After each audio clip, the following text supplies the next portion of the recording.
খেলাধুলা। তো আমি বলেছিলাম হ্যাঁ বাবা দিব। সাথে সাথে আমার 2 হাতে হাত রেখে বলে, আম্মু সত্যই আপনি টাকাটা দিবেন? আমি বলি হ্যাঁ বাবা দিব। দুর্ভাগ্য, আমার নাফিসকে আমার 5,000 টাকা দেওয়া হয়নি।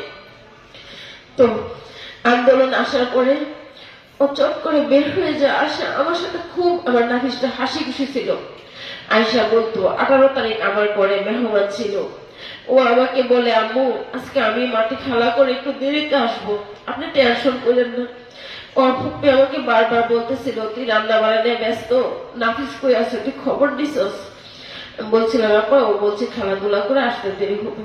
ও সত্যই দেরিতে আসে। ও আমাকে হাসতে হাসতে পরবর্তীতে বলে আম্মু টিয়ারশেল খাইছি, গ্যাস খাইছি, রাবার বুট খাইছি। আমি ওকে কত বলি বাবা তুমি কোথায় রাবার বুট খাইছো আমাকে দেখাও।